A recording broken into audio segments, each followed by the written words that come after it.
So this morning I've got to test the all the radiant tubing lines to make sure there's no leaks or any of that, because once you put them in the concrete, it's a little late for that. So that's the compressor, that's the generator, and what I did was, you can see right here, I set it to just a little above 50 pounds PSI. So all of these tubes have 50 pounds of pressure in them. So now what you do is you just let it sit. If all's well, that shouldn't move too much. I mean, by tomorrow morning it may change a little bit because of the air temperature, but it shouldn't increase or decrease much. If that's the case, then we're ready to pour concrete. So we just have to wait and see. There's no way to speed that part up. So we wait and see, and if it is, then all's good. Well, Sid and I are going to a couple things. There's a cafe in Eastburg, so we're going to head over there and see what that's like. That's one. And two, we're going to try to find a house. We're trying to decide on the color of the metal roof, and we're leaning towards bronze. And the guy at the lumberyard told us they had sold a bronze. So we have to try to hunt that down and see if we can find that house. So far, no electric, no concrete. I don't know if it's that end. That's the thing. And the pressure in the water lines is holding.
We just had a coffee at Cafe Latte, and now we're going to head up to Burke Mountain. We haven't been up there since they built the hotel, and every time we've been back, we've kind of been busy doing other things.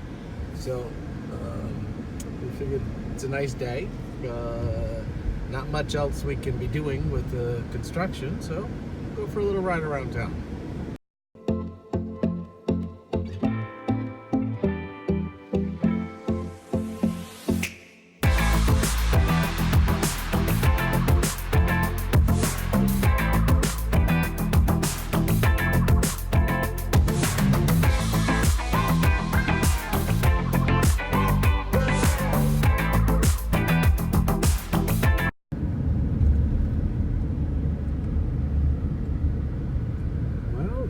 Is still the same, except now we have a new giant hotel-y type place here.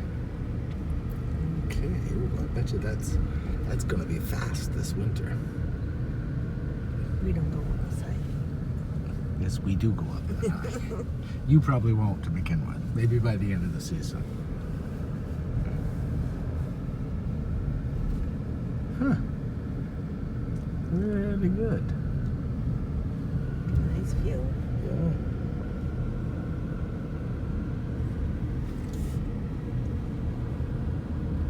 Well, look, you get to see the windmills way out there, and Willoughby Gap. That's where we stayed before. Yep, right there. Yeah. When we built Nikki and Derek's house, we lived down at one of those condos. Oh, this is very nice.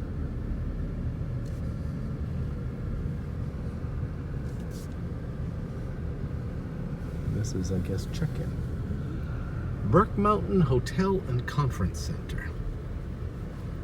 Drop off deliveries. No, we're just going around the curve here. The Mid-Burke Express. Yep, Sid'll be up there skiing this winter.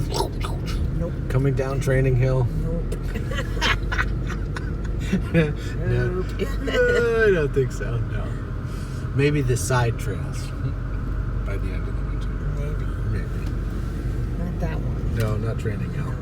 Training Hill is Burke Mountain has Burke Mountain Academy, which produces a lot of Olympic skiers. So it's kind of a steep slope and tends to get icy. And it's not really too bad, but you've got to be able to ski fairly well. So I don't think you've ever skied Training Hill, have you? No. I don't like icy. No, she don't like icy. So anyway, that'll be this winter's fun. We'll do some skiing up there, and well, actually, we'll probably start the year at the bottom of the hill. Yep. Yep. Yep. That's a definite yep. Well, I've had the radiant heat tubes pressurized all day, and what happens is when it gets warmer, I set them to about, when I did it this morning, it was 52 psi. When it warms up, it jumped, because of the heat in the tubes and everything else, to a 54 psi. By tomorrow morning, it'll probably be down around 50 or 48, which is fine. That's not, the tubes aren't leaking or anything. It's just the difference in the heat. Makes them, colder, makes it less, warmer makes it more. So I think we're pretty much all set. I wrote to the concrete guy, Harold, and told him I think we're all set, so he can pour anytime he wants. So now we just have to hope that, he can fit us in. There's probably about, I think, 27 yards of concrete to do that slab. So, and I don't know whether he's bringing the pumper truck or they're just going to pour it, right out of the chute. We'll have to wait and see on that. But hopefully that's not too far in the distant future. Well, we've been so busy doing this, that, and the other stuff that I haven't had time to roast any coffee. And, on occasions like that, I go to the store and I try different coffees that people tell me they think are good. So I went to the grocery store and picked up one. So we'll see. I compare it to what they think is good to the ones that I roast, and then make some decisions as to, okay, if this is good, is mine better? Is mine worse? So it's always a comparison thing. You're always trying to see what other people think is good, because taste is that really hard thing. One person loves this, the other person hates it.